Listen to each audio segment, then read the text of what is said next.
जय महाराष्ट्र. मी रुजुता लुकतुके. राजमंत्र या तुमच्या लोकप्रिय कार्यक्रमामध्ये तुमचं खूप खूप स्वागत. नेहमीप्रमाणे शनिवारी तुमच्या समोर हा कार्यक्रम घेऊन येताना खूप आनंद होतोय. वेगवेगळ्या राजकीय विषयांवर भविष्यवाणी आपण करत असतो. अशी भविष्यवाणी जी 100% खरी ठरते. आणि जेव्हा मी म्हणते आपण या भविष्यवाणी करत असतो, माफ करा आपण नाही, पंडित राजकुमार शर्मा यांच्या वाणी आपण ऐकत असतो असं म्हणूया.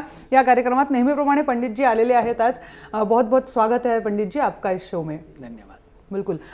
खूप सारे विषय आहेत. सुरुवात मराठीतनं करते. खूप सारे विषय आहेत ज्याच्याबद्दल तुमच्याकडनं आज जाणून घ्यायचं आहे. मला हे माहिती आहे की नरेंद्र मोदीजींची राशी जी आहे वृश्चिक आहे. तुम्ही हे सांगत आलाय, मागचे 6 महिने सांगत आलाय, किंबहुना त्याच्यापेक्षा जास्त, की काय कठीणाईतनं आत्ता त्यांची राशी आणि त्यामुळे ते जात आहेत ते. आणि म्हणून सुरुवात मला त्याच विषयांवरनं करायची आहे, नरेंद्र मोदी यांच्या भवितव्यावरनं. कारण आपने ये भी कहा था कि उनकी जान को खतरा हो सकता है. बिल्कुल. या शब्दात तुम्ही म्हटलं होतं. बिल्कुल. और अब 1 महीने पहले, सॉरी माफ कीजिए, 1 हफ्ते पहले खुद मोदी जी ने कहा है कि उनकी जान को भी खतरा हो सकता है. फिर भी उन्होंने ये डिमोनेटाइजेशन का डिसीजन लिया. रामदेव बाबा जी ने भी कहा है कल ही के दिन कि उनकी जान को खतरा हो सकता है. तो एक तो चीज, क्या आपकी भविष्यवाणी खरी उतर रही है, और दूसरी चीज, क्या वाकई उनकी जान को खतरा है? देखिए, जब हम माननीय नरेंद्र मोदी की कुंडली का अध्ययन करते हैं, और बहुत बड़ी बात आपको मैं यहाँ पर दर्शकों बता दूं कि 8 तारीख को उन्होंने ये डिसीजन लिया. 8 नवंबर को 8 नवंबर को 8 बजे उन्होंने डिसीजन लिया. और वृश्चिक राशि को जब हम कुंडली में देखते हैं तो 8 नंबर वृश्चिक राशि का आता है. यानी 3 बार 8-8 का उपयोग हुआ. वृश्चिक राशि के ऊपर ये पिछले कई सालों से वृश्चिक राशि के ऊपर, अभी मेरे दर्शक भी समझ गए हैं कि ये वृश्चिक राशि के ऊपर पंडित जी जो बोलते हैं वो सत्य हो जाता है. वृश्चिक राशि के ऊपर 7.5 लगी हुई है. 8 नंबर जो है वृश्चिक राशि होती है कुंडली में, 9 नंबर धनु होता है, 10 नंबर मकर होता है. ये कुंडली में जो नंबर होते हैं वो राशियां होती हैं. तो मित्रों, यहाँ पर वृश्चिक राशि की बात करें, यहाँ पर शनि की 7.5 और शनि विराजमान है इस बार. और शनि कर्म फल दाता है और वहाँ पर बैठे हैं. अब 17 तारीख को वहाँ पर सूर्य जो है वो शनि के साथ में मार्केश बन जाता है. और जब किसी की कुंडली में सूर्य और शनि इकट्ठे हो जाते हैं, विरोधी यानी ग्रह जो है मंगल विरोध है, मंगल शनि का विरोध है, और वृश्चिक राशि का स्वामी मंगल है.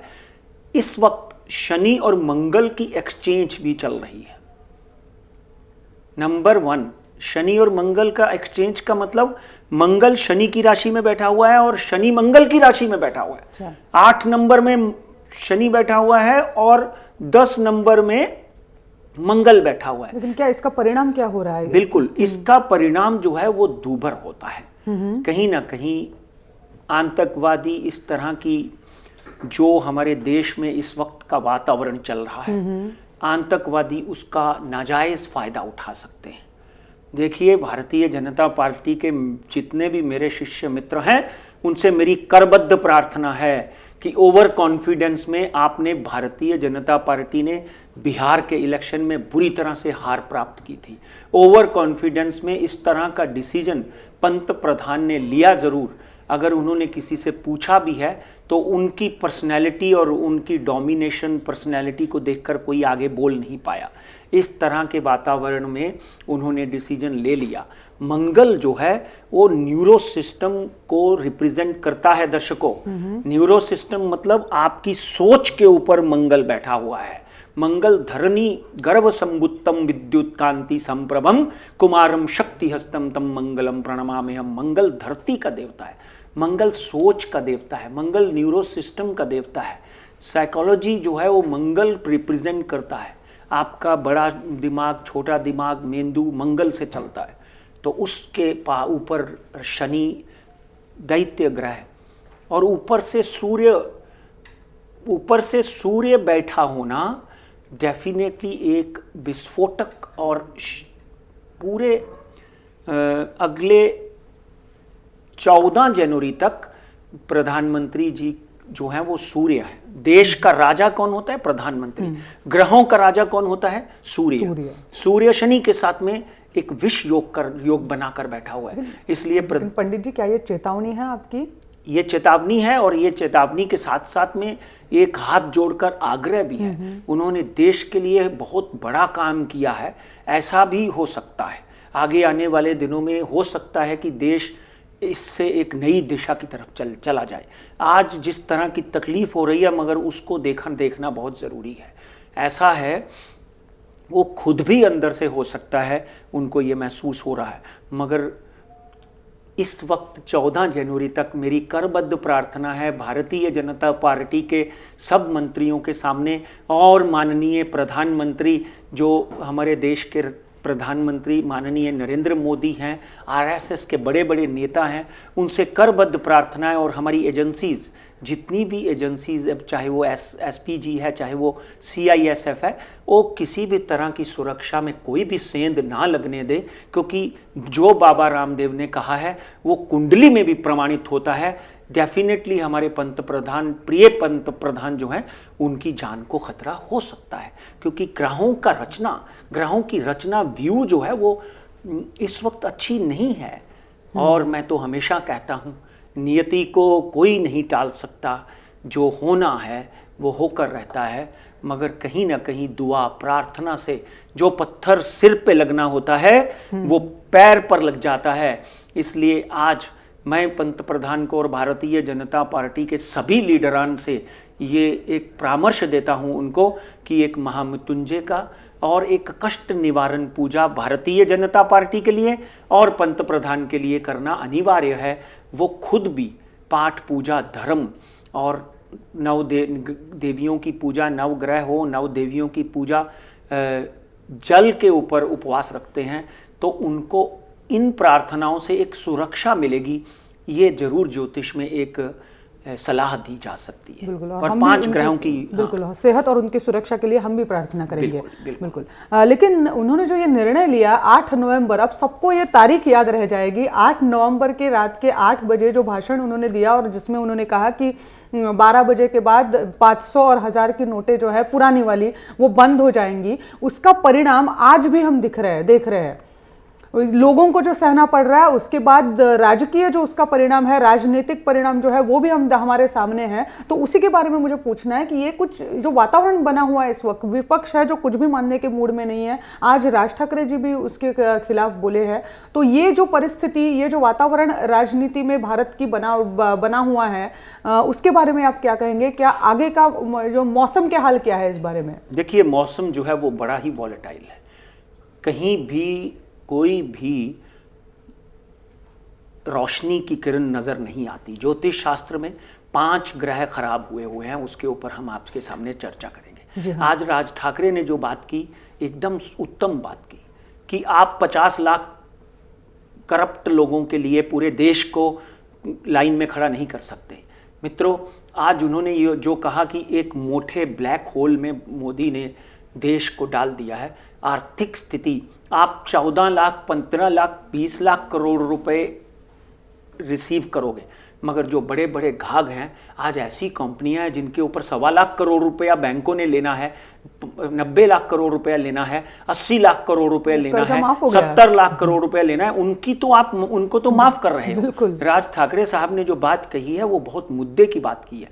देश को प्रेम मैं भी करता हूं, उन्होंने कहा देश के लिए अगर ये लाभकारी है तो आई एक्सेप्ट इट, मगर उसके लिए हम अपने भाइयों को लाइन में खड़ा नहीं कर सकते, उनको खड्डे में नहीं डाल सकते। मैं तो यहाँ तक इस बात को पठिंबा देता हूँ कि अगर गुलाम नबी आज़ाद ने जो सवाल उठाए थे, उनमें से भी कुछ सवाल जो हैं वो बड़े नोकीले थे और उनके लिए भी प्रधानमंत्री साहब को शायद अगले हफ्ते संसद में आकर जवाब देना पड़े। ये कहकर नहीं चलेगा कि मुझे जला दोगे और मुझे मार दोगे तो मैं तब भी तैयार हूँ।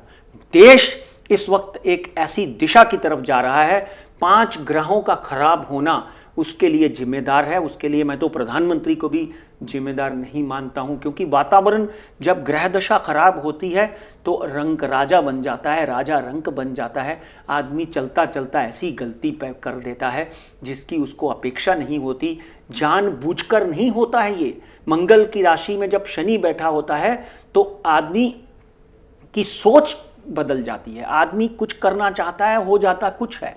मित्रों, इसलिए आज भी भारतीय जनता पार्टी के नेताओं को और हमारे देश के दिग्गज लीडरान से मेरा अनुरोध है कि कहीं ना कहीं आप सब लोग जो हैं इस बात का ध्यान रखें कि ओवर कॉन्फिडेंस में, ओवर पावर में, अति आत्मविश्वास में कहीं आप अपने साथ ही कोई गलती या धोखा तो नहीं कर रहे हैं। आप अगर चाहें कि कांग्रेस करप्ट थी तो भारतीय जनता पार्टी में भी आपको बहुत से करप्ट नेता मिल सकते हैं। कल ही यहाँ पर एक नेता मेरा ख्याल से उनके ऊपर धाड़ पड़ी है, हाँ नाम नहीं ले तो हम, मगर दिल्ली में भी बहुत से ऐसे नेता हैं जिनको मोदी जी ने खुद हटा दिया। तो इसलिए आप इन 10, 20, 50 लाख लोगों के लिए 125 करोड़ रुपए को 125 लोगों को सजा नहीं दे सकते। इसके लिए आपके अपने लोग भी चिंतित हैं, आपके सामने नहीं कहते, आज नहीं कहते, कहना शुरू कर देंगे, मगर डेफिनेटली देश के लिए अगले 40 दिन अति दुर्भाग्यपूर्ण है। इस दुर्भाग्य के लिए आप ये देखेंगे कि भारत की जनता जो है इसका ये आंदोलन जैसा एक वातावरण खड़ा कर देगी, जिसके लिए भारतीय जनता पार्टी के हर नेता को, भारतीय जनता पार्टी के पंत प्रधान को और अध्यक्ष को सामने आकर जवाब देना भारी पड़ जाएगा, क्योंकि वातावरण इस तरह का होता जा रहा है। आदमी त्रस्त है, आदमी निराश हो चुका है, असहनशील हो चुका है, माहौल बदल गया है। इसलिए इस माहौल को संभालने के लिए कोई ना कोई कड़े कदम, कोई ना कोई हमदर्दी उठानी पड़ेगी।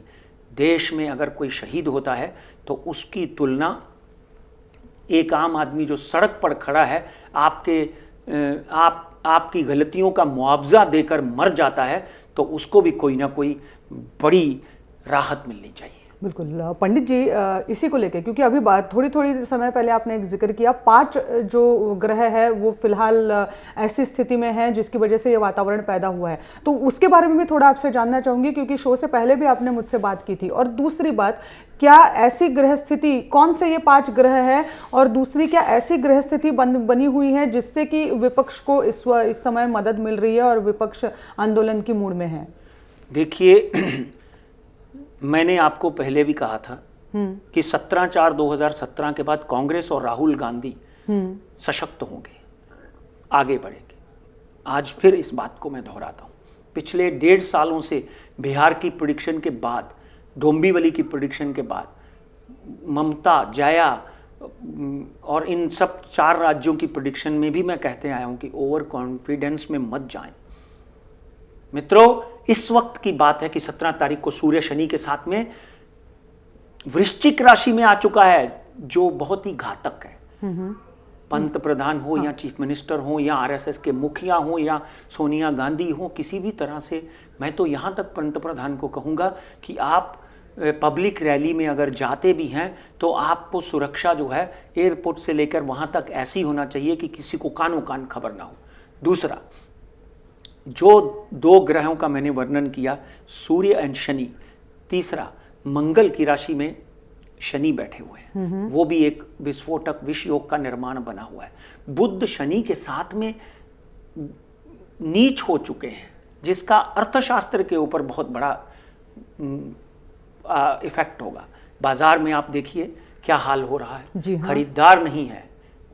मैं ऐसे दुकानदारों को जानता हूं जिसने एक हफ्ता बोनी नहीं की। एक बहुत बड़े मॉल के मालिक ने मुझे अपना जब ही स्टेटमेंट दिखाया, वो बोलता 40% हमें इस हफ्ते कम सेल मिली है। मित्रों, उसके साथ में गुरु, सुनने वाली बात है, गुरु इस वक्त जो है बुध की राशि में बैठा हुआ है, और बुध गुरु की राशि में बैठा हुआ है। बुध की राशि कन्या है जिसमें गुरु बैठा हुआ है, गुरु की राशि धनु है जिसमें बुध बैठा हुआ है। ये 5 ग्रह जो हैं इस तरह का वातावरण बना रहे हैं जो भारत में ही नहीं, विदेशों में भी इसके इफेक्ट देखने को मिलेंगे। और जब मंगल की राशि में शनि और सूर्य होते हैं, भूकंप भी आता है। भूकंप दिल्ली में आया बीच जी में, हाँ। अभी भी न्यूजीलैंड में हुआ, अभी भी 14 जनवरी तक भूकंप आने के पूरे योग हैं। वो नॉर्थ इंडिया भी हो सकता है, गुजरात भी हो सकता है। कहीं ना कहीं प्रार्थना, पाठ पूजा, भगवान की आराधना करना बहुत ज़रूरी है। ये 5 ग्रह मैंने जो आपको बोले हैं, शनि सूर्य के साथ में बैठा हुआ है, मंगल शनि की राशि में बैठा हुआ है, बुध की राशि में गुरु बैठे हुए हैं, गुरु की राशि में बुध बैठे हुए हैं। ये एक त्रिकोणीय विनाशकारी ग्रह दशा बनी हुई है, जिससे एक ही देश ऐसा है जो ऐसी ग्रह दशाओं का निवारण करना जानता है, वो है मेरा हिंदुस्तान। और यहाँ पर जो बड़े बड़े मनीषी हैं, बड़े बड़े पंडित हैं, वो जब मंत्रा उच्चारण करते हैं तो भगवान को भी नीचे उतरकर उनको आशीर्वाद देना पड़ता है। हम डेफिनेटली इस प्रार्थना से हमारे देश को सुख की तरफ लेकर जाएंगे और भगवान से प्रार्थना करेंगे। मगर 5 ग्रहों का समावेश अच्छा नहीं है रुजुता जी, जिससे हम सबको प्रार्थना करनी पड़ेगी कि हमारा देश जिस मुसीबत से गुजर रहा है, जिस आर्थिक संकट में जाने वाला है, उसमें ना जाए। बिल्कुल। पंडित जी, आपकी बातों से एक तो बात मुझे समझ में आ गई, वो ये है जो भी सत्ता में है फिलहाल उनके सामने विपक्ष हावी होता हुआ नजर आ रहा है, उनको संकटों का सामना करना पड़ सकता है जो कि सत्ता में है। तो इस चीज को लेके आपसे यही जानना है मुझे कि क्या आने वाले कुछ दिनों में हमारे विपक्ष दल में जो भी पार्टियां हैं उनकी स्थिति कैसे रहेंगी। चलो दिल्ली में नहीं, हम राज्य में बात करेंगे, क्योंकि शिवसेना की आजकल नहीं बन रही है। आज तो आनंदराव अडसुल उनके जो खासदार हैं उन्होंने यहाँ तक कहा है कि अगर डिमोनेटाइजेशन के बारे में फैसला नहीं लिया, राहत नहीं पहुंचाई लोगों को, तो वो सत्ता से बाहर हो सकते हैं। राज ठाकरे हुए, वो हुए, क्या हालत दिख रहे हैं उनके, क्या आसार है? दिल्ली में ममता, सीपीएम, यानी वही हाल हो गया कि जैसे बिहार में लालू और नीतीश कुमार नहीं मिल सकते थे, हम लोग विचार भी नहीं कर सकते थे कि सीपीएम और ममता एक जगह के ऊपर खड़े हो जाएं। बिल्कुल। इस वक्त देश की सुरक्षा के लिए, देश के भले के लिए, देश की अर्थव्यवस्था के लिए, देश को आगे बढ़ाने के लिए विरोधी सब इकट्ठे हो चुके हैं। कांग्रेस, केजरीवाल, ममता, सीपीएम, मुलायम, लालू, नीतीश कुमार, शिवसेना, ये सब इकट्ठे होकर भारतीय जनता पार्टी के ऊपर प्रहार करने के लिए खड़े हैं। और उत्तर प्रदेश में मैं पिछले 2004 से बोल रहा था कि 2016 में प्रियंका गांधी सक्रिय राजनीति में उतरेंगी। इस वक्त आ गया है कि वो सक्रिय राजनीति में उतरें, और शायद उनका आज बयान भी आया।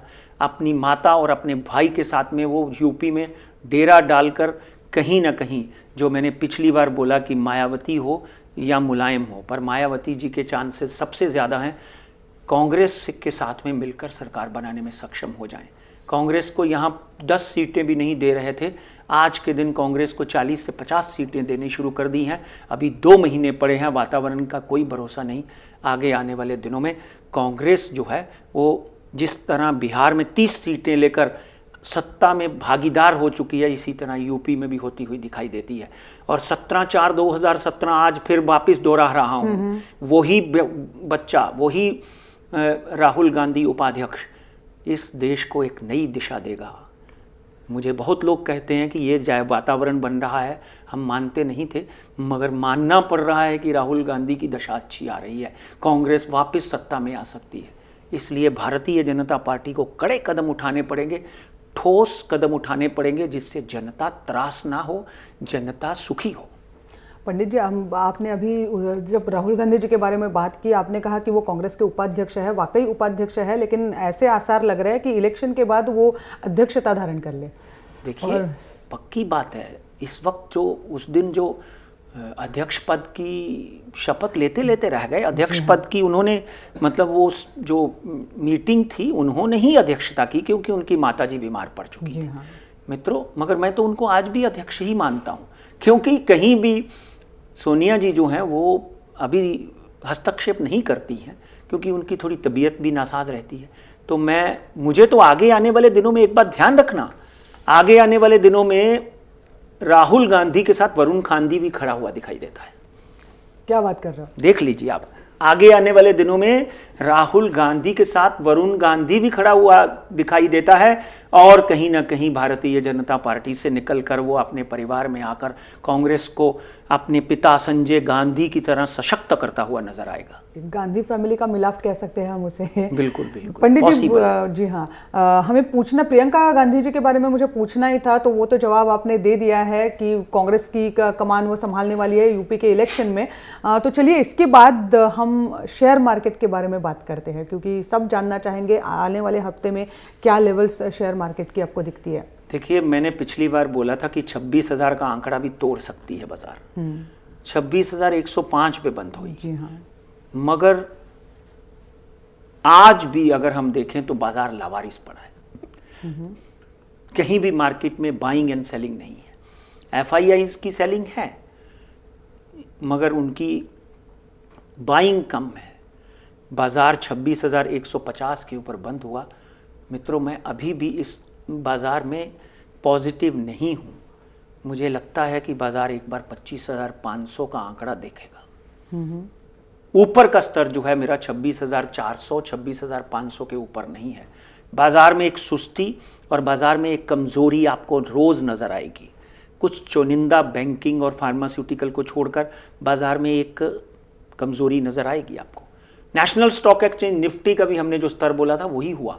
8,175 बोला था, ये तो 8,074 पे बंद हो गया। लेवल भी तोड़ चुका है। वो लेवल, हमारा लेवल भी तोड़ चुका है। बिल्कुल। और ये बाजार में 7,825 का मेरा नीचे का स्तर है। आगे आने वाले दिनों में 7,825 का नीचे का स्तर है। ऊपर का स्तर जो है 8,170 8,200 के ऊपर नहीं दिखाई देता। इसलिए कमज़ोर दिल वाले, जैसे 500 और 1000 नोटों के डिनोमिनेशन के बाद हार्ट अटैक और मृत्यु को प्राप्त हो चुके हैं, वो इस मार्केट से बाहर रहें। या तो बैठे रहें, नीचे आता है तो और ख़रीद लें, या फिर बाज़ार में इस वक्त भी बेचकर निकलने में उनकी समझदारी है। आगे गोल्ड की बात करें, कमोडिटी की। जी हाँ, बिल्कुल। 28,937 पे गोल्ड बंद हुआ। गोल्ड में भी एक नीचे घिसरन नज़र आती है। 28,400 के करीब करीब गोल्ड आ सकता है, मगर इसमें अचानक एक ऊंचाई भी नज़र आ सकती है, विच इज़ मैक्सिमम 29,200। मगर इस वक्त ये हफ्ता छोड़ के 15 दिसंबर के बाद इसमें बढ़ोतरी आएगी। सिल्वर 40,338 के ऊपर है। आप सिल्वर भी इस वक्त 300 रुपये के स्टॉप लॉस से ख़रीद सकते हैं। डेफिनेटली सिल्वर में भी मैं एक बढ़त आते हुए दिखाई देता है। 39,800 से सिल्वर नीचे आता नहीं दिखाई देता। वहाँ पे आप रुक या तो ख़रीद लें, फिर बैठे रहें। और क्रूड ऑयल जो है एक बार वापस जंप मार सकता है। 3,250 3,300 का बैरल पर बैरल हो सकता है। नीचे का स्तर 2,950 का है। इसके अलावा अंतर्राष्ट्रीय बाजार में डाउ जोन में भी कहीं ना कहीं घिसरन नज़र आएगी। ये अगले हफ्ते नैस्डैक में भी घिसरन नज़र आएगी, फिटसी में भी घिसरन नज़र आएगी। तो अंतर्राष्ट्रीय और राष्ट्रीय बाजार में एक धीमापन, एक आलस नज़र आएगा। बाजार में बायर ढूंढने को नहीं मिलेगा। मगर इंडियन बाजार जो है ये बहुत ज़्यादा इफेक्टिव होगा, क्योंकि अभी तक 8-11 का इफेक्ट 10% भी नहीं आया, अभी आना बाकी है। आप सडनली कैसे कह सकते हैं कि आज आपके पैसे एक्सचेंज नहीं होंगे, 4,000 की जगह 2,000 होंगे? मित्रों, ये जो डिसीजन या मोदी जी का कोई सलाहकार है उनको बदलना चाहिए, क्योंकि लोग त्रस्त हो चुके हैं। जो आदमी मजदूर है उसका ध्यान रखना चाहिए। बिल्कुल। एनीवे, पंडित जी, एक खासियत है हमारे शो की, और वो ये है कि शुरू कब होता है, ख़त्म कब हो जाता है, पता ही नहीं चलता। कैसा वक्त गुजर गया बीच में। साईं की आराधना है, साईं की कृपा है, वही करते हैं जो करते हैं। हम तो सिर्फ यहाँ पर बोल कर चले जाते हैं जो वहाँ से आता है। बिल्कुल। पंडित जी, बहुत बहुत शुक्रिया, आज शो में हिस्सा लिया और हमें मार्गदर्शन किया। ऐसे ही कई मुद्दों पर अगले हफ्ते आपसे ज़रूर मिलेंगे। आज वेळ झाली आहे इथेच थांबायची कार्यक्रमात, पण त्यापूर्वी पोच प्रेक्षकांना आपल्या जरूर देणार आहोत। काही नावं वाचून दाखवते ज्यांनी या आठवड्यात पत्र पाठवली आहेत आपल्याला आणि पंडितजींना। दीपक मिथिलेश राय मुंबईहून, सुष्मिता सिंग बंगलोर, चेतन गाढवे, सुरैया अत्तर, स्वप्नील बारटक्के, भूषण याडगीरवार माफ करा, सतीश आंभोरे यांनी आपल्याला पत्र लिहून कळवलंय आणि पंडितजींचे विचार ऐकायला त्यांना आवडतात असं आवर्जून त्यात म्हटलंय। वेळ कार्यक्रमाची झाली आहे, त्यामुळे इथेच थांबतोय। तुम्ही पाहत रहा जय महाराष्ट्र।